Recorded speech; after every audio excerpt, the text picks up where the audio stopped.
We're travelling in the ancient kingdom of Magadha in northern India, in the plain of the Ganges. I've come here looking for the roots of today's vegetarian and vegan movements. As a long-time vegan, I want to know how we've got here.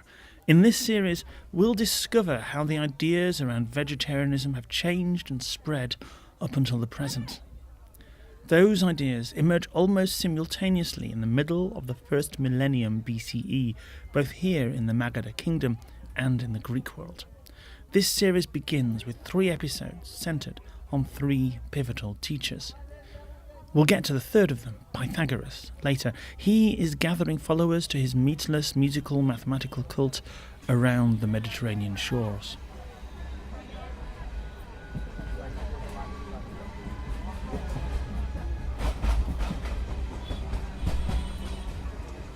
The first 2 are leaders amongst the Shramanas, the vagabond monks travelling around Magadha and exchanging manifold philosophies. They renounce home, possessions, and the old-time Vedic religion. The 2 men know about each other. They teach in the same town. Their orders will become major religions. And the man we know as the Buddha is only the second of them. Farming is spreading through the fertile river plain. Urban centres are developing, and with them, revolutionary ideas about our relationship with animals, especially in the Magadha capital. The Shramanic movements, Jains, Buddhists, and others now forgotten, are challenging the existing Vedic tradition of animal sacrifice and championing ahimsa, the avoidance of harm. One of those travelling Shramanas, Mahavir, would stop and preach here, beneath the craggy Rajgir hills, a spot his modern followers mark with a temple and hospital complex. Of Jainism, of ahimsa, and of vegetarianism speaks Mahavir. Sattvi Sanjay Maharaj is a Shramana too. A Jain nun she'd been reading in her low circular white prayer hall when I was introduced. She'd come outside to sit and, with some help from an English-speaking staff member, talk. This area here was a great park. People used to come and stay for the 4-month rainy season, to use those 4 months for the spiritual life. Among the trees and birds, it's still possible to imagine the people of Magadha sheltering from rain and listening to Mahavir. This episode, I'll ask experts and followers about his ideas, where they might have come from, and what they inspired.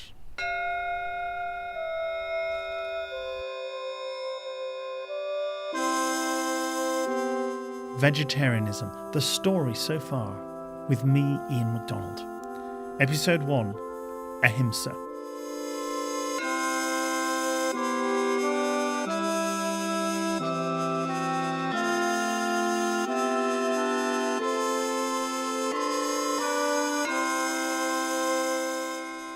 I want to start at the very beginning.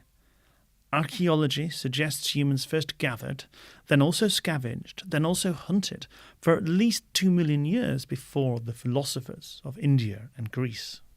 If we look at the way a cat kills a mouse, they evidently don't show any anxiety or ambivalence about it. It's just something they do. But humans appear to be different. James Serpell thinks animal ethics begin to stir deep in prehistory. I'm Professor of Animal Welfare at the University of Pennsylvania in Philadelphia. What are the hunter-gatherer cultures that have survived in the present day? Show us about ancient attitudes towards other animals. The way they view it is very much analogous to the way they view killing another human being. A morally hazardous thing to do with repercussions. Could you give me a typical example of hunter-gatherer guilt? Some of the Inuit tribes, they are actively apologizing to whatever they kill and expressing all kinds of thanks and gratitude to the animal and how they would never have done it if it wasn't an absolute necessity, that they were starving, children were starving, and they had to do this. Among the Amazon Indians, it's the same. If you look at the Kung San Bushmen in South Africa, it's the same. You look at the Aborigines, it's the same. What could be more expressive, as it were, of that level of guilt, that level of anxiety and ambivalence, than to have the hunter emptying his heart out to the slain animal and apologizing and making all these explanations for why the thing had to be done. Some anthropologists are sceptical about whether these surviving hunter-gatherers can speak for the cultures who settled into farming. But they remain our only clue. We have the spread of agriculture. How does that change our relationship? Well, it changes it very dramatically.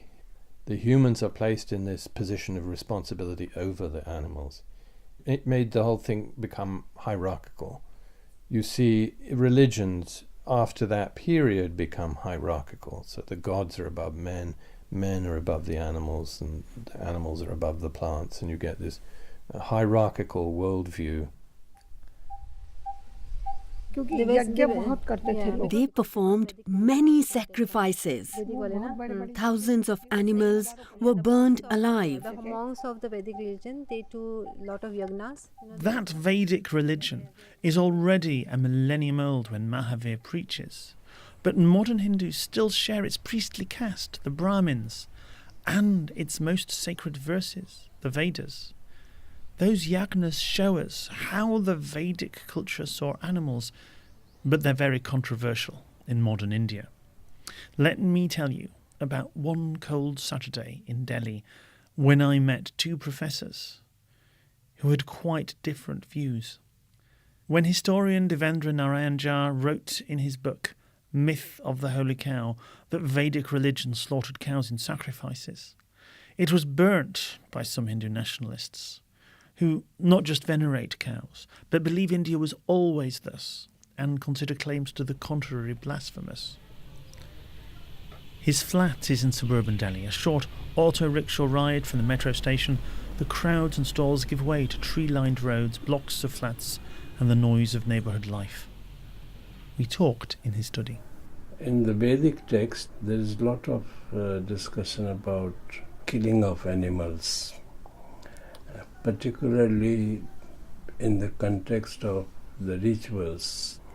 And there is one particular sacrifice, the horse sacrifice, in that about 600 and odd animals were killed. The oldest of those oral texts, the Rig Veda, has a hymn for that sacrifice. Secular historians translate its Sanskrit as Those who examine the horse when ready and say, "It smells good, remove it." And those who draw close, craving a share of the flesh of the steed, let their applause cheer us on. I took the Delhi Metro north until the elevated Line 2 peters out into giant pillars and construction crews. Then a crowded bus along the Great Trunk Road, which dropped me by some red brick Jain temples and an Indology institute. In fact, nobody is Jaina in our Jaina Institute, except one. I talked with G.C. Tripathi by one of the smaller temples. Jain scholars suggested him, and he's a source for D.N. Jha's book. But he doesn't agree with it. I work on Vedas. You work on the Vedas. Even in the Rig Veda, we don't find any mention of animal sacrifice. The animal sacrifice in India, they make their appearance during the later Vedic period. That's the 8th and 9th centuries BCE, still well before Mahavir. But I asked him about older verses, like the one you just heard, that D.N. Jha says show Brahmins sacrificing animals much earlier. They don't understand, doesn't know Sanskrit, how can he write anything authoritative on it? Well, that's why I'd like to ask you, because... I know all my texts almost by heart. Because you're a Brahmin and you're part I know of the... Sanskrit, Sanskrit has been in my family for the last, I don't know how many 100 years. I started my studies with Sanskrit with 5 years or 6 years old. Tripathi is part of a living tradition that's as old as the Rig Veda itself. Magadha doesn't yet have writing, only the Brahmins offer the actual words of ancestors. Oxford University Indologist Richard Gombrich. If you were the son of a Brahmin, you had to go through a whole series of very particular rituals, and you were supposed to spend your first few years, sometimes not even very few, sometimes until you were well into adulthood, memorizing the Brahmin texts. First came the texts, and after that, understanding what they meant. I met other Sanskrit scholars who completely rejected suggestions of Vedic sacrifice. Secular and religious historians often disagree, and I wanted to let you see this one up close. But I found no convincing alternative to the interpretations of historians like D.N. Jha. They believe the ancient Brahmins sacrificed animals, if not burning alive, and that their verses recall a distant past of nomadic herding, before slow centuries of spreading eastwards down the Ganges. We'll catch up with this controversy when the story reaches modern India. So what do these rituals say about how Vedic religion sees other animals? James Serple. When you get to these more hierarchical agricultural and pastoral systems, they've looked after these animals from birth, and yet at the end of the day, they're going to betray that trust. They're going to kill those animals. In the Rig Veda, the hymn of the horse sacrifice ends. Truly, here thou diest not, thou art not harmed, by easy paths unto the gods thou goes. James Serple finds this sentiment typical. We look at how people deal with animal death, and time again we see all these interesting explanations for why something which is actually bad is not in fact bad. It represents something else, or it's symbolic, or it's because we're sending the spirit of the animal to its homeland, all this stuff. Some 20th century scholars speculated that the idea of actual non-violence developed out of that ritual denial of harm, perhaps in stages via the purifying temporary vegetarianism of a Brahmin priest before a sacrifice. We'll never know how much the Brahmins and Shramanas borrowed ideas from each other. But we do know that by the time of Mahavir, some Brahmins are passing down philosophical works called Upanishads that respect their rituals but also include some ideas they share with the Shramanas. The people were there who renounced the world. They lived on the fruits of the forests, or they begged their food in the city. In Upanishads there is emphasis on ascetic life, and therefore there is also emphasis on non-killing of animals, and this ties up with more or less contemporary Buddhist movement and Zen movement. So this is a Sanskrit text, it's part of the Brahminic tradition. And the idea of ahimsa, the seeds of vegetarianism, are already there. Yes, it's already there. What exactly is this word that English renders ahimsa? Richard Gombrich. Ahimsa is grammatically from han, to kill, or sometimes just to strike. But hingsa means desire or wish to kill. And is the negative. So ahimsa means lack of wish to kill. Ultimately, it is a psychological term. And the literal meaning of Shramana reminds us what unites these itinerant begging mendicants. Yasajay.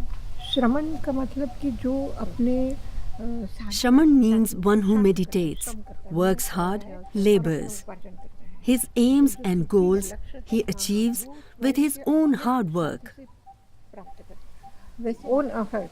The Shramanas believe you can achieve enlightenment or whatever the goal is through your own efforts. No depend again. You can only be born a Brahmin, but anybody who has left the household life and decided not to take part either in production or reproduction, there is a Shramana. I'm Peter Flügel, Chair of Jaina Studies at SOAS. School of Oriental and African Studies, University of London. I mean, with the Upanishads and all these other ascetics, there's a big distinction between forest ascetics and these mendicant orders, the Shramanas. Forest monks, they live there with their families. But the Jain and Buddhist monks and nuns, they had to beg for their food. That means they live in the midst of the urban population. They reflect a completely new society. In the kingdom of Magadha, Mahavir addresses a crowd that have probably heard many other Shramanic groups, creeds now long forgotten.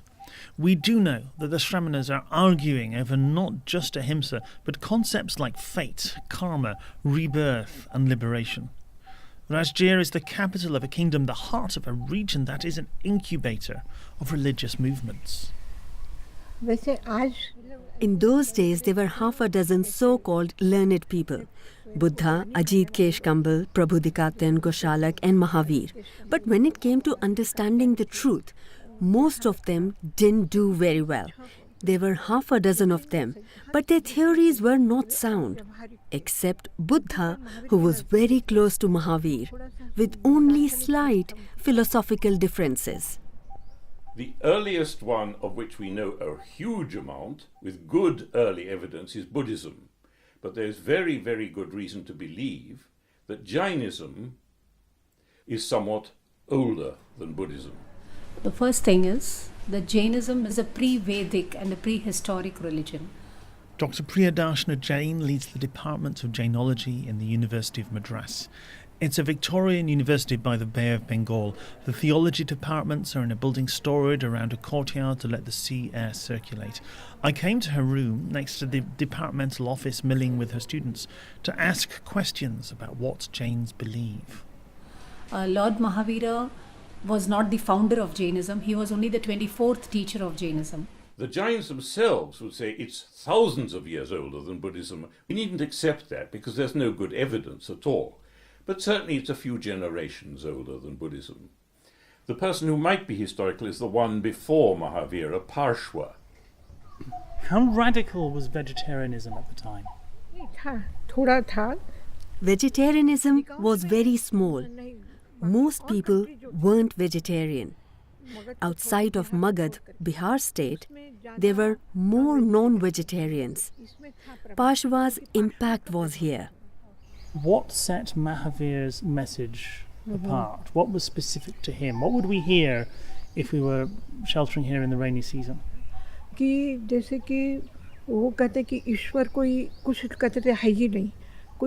Some used to say there is no God, and some used to say he is in the ocean, or in the mountain, or there is only one supreme soul.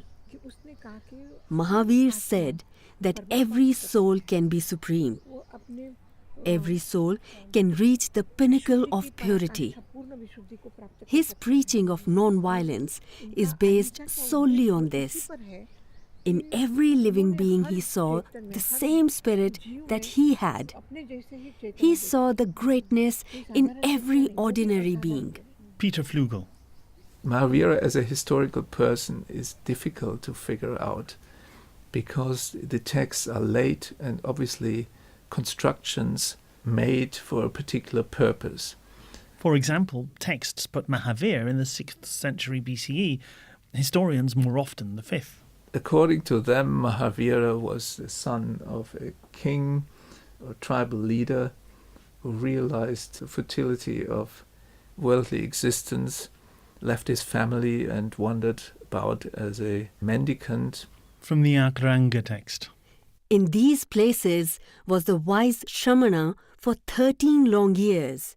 He meditated day and night, exerting himself undisturbed, strenuously. He didn't join a mendicant group, but he self-initiated by removing his hair and changing his dress. And after a few years, he walked naked because the rag he wore was falling off and he didn't replace it. They say he endured scorn. He was struck with a stick, the fist, a lance, hit with a fruit, a clod, a potsherd. When he once sat without moving his body, they cut his flesh, tore his hair under pains, or covered him with dust.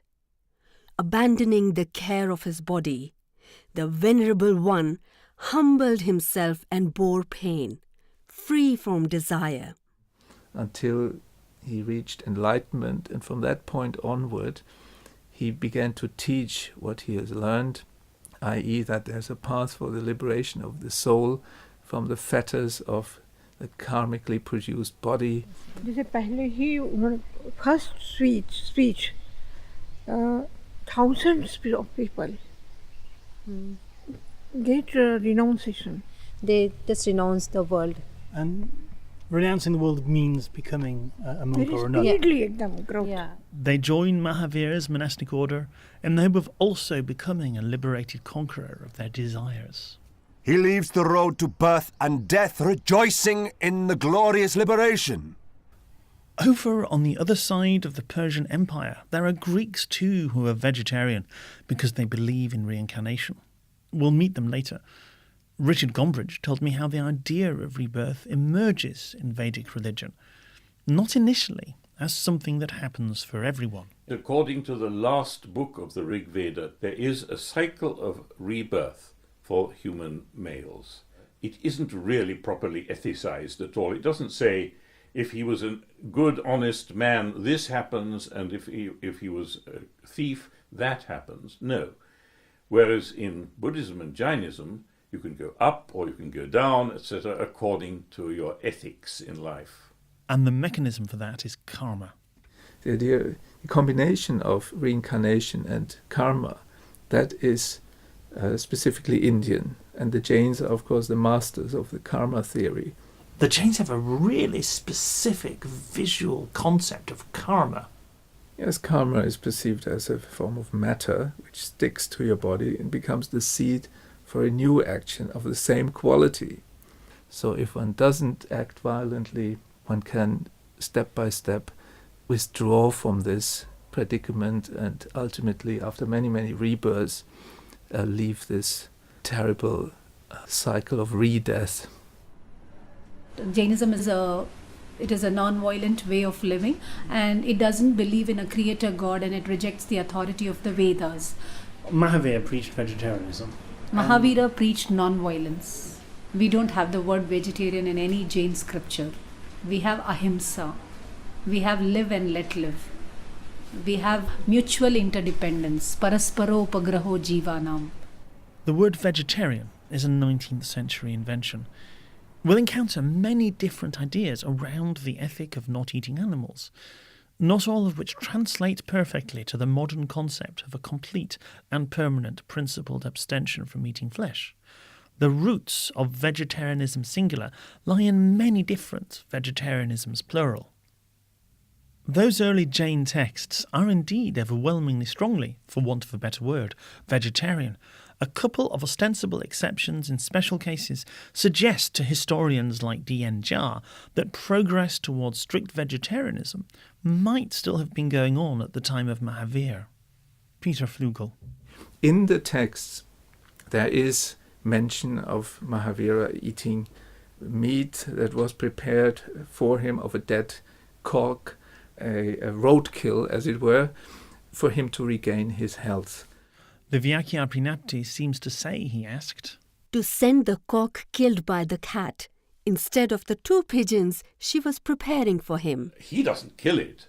And according to Buddhism, indeed, he's absolutely innocent. But the Jains don't like that.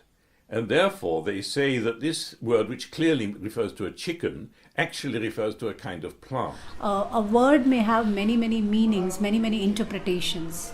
Okay, so this interpretation is done by the rival religions who want to defame Jainism.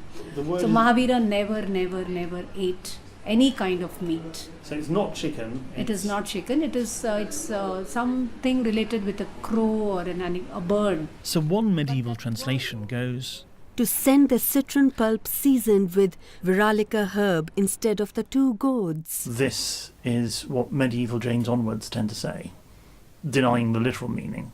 Well, we don't know the literal meaning. I mean, these are dead languages. We should not forget this. No one knows exactly what these words meant when they were written down. And it doesn't seem to make any sense within the context of Jain teachings to have Mahavira, of all people, eating meat or permitting meat to be prepared for him. Basically, I'm with the Jains on this point. This, from the Akaranga, is characteristic. The enlightened and worshipped of the past, present and future speak thus, declare thus, proclaim thus.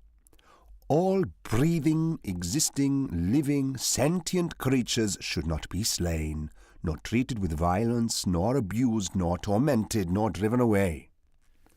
We're glimpsing the emergence of Jainism through the fog of centuries of oral transmission. For Jains, enlightened teachers have been revealing eternal truth since prehistory, and these few lines are deeply controversial. But this series is about people making the case generation by generation. So what is Jain vegetarianism? Jains apply ahimsa to a world they see as alive with beings to be protected from suffering. If you take a stone and regard a stone as a living being, this is not unusual. In many tribes across the planet, you find animist beliefs. So if you behave very badly, you can be reincarnated as a rock. Definitely. A stone, like any living being, from a Jain perspective, is composed of a soul and a body, and a stone is just another type of body. Jains rank beings by how many senses they have. The meat, the animals, the fish and the eggs are all products of the five sensed beings, whereas the plants and vegetables are all one sensed. And insects are in between with 2 or 3 senses. Taking it through to a logical conclusion, early Jains look at plants with more potential for life, like root vegetables that can sprout indefinitely, conclude they must contain infinite lives, and so... prepare a food that is without the underground roots and stems. And although not all modern Jains have a literal belief in one-sensed beings of earth, wind, fire and water, the intention to tread lightly upon the earth remains. so the minimum you take from the environment, the less will be your karmic load. And the more you exploit and take from the environment, the greater will be the karmic load as well as the carbon imprint that we live in the environment. Consider the challenge of ahimsa if you contemplate a world alive with invisible single-sensed beings. So the practical consequence is that ultimately you should not act at all. And that makes life rather complicated, to say the least. The logical conclusion for Jains, the lightest way to tread, can be to stop treading.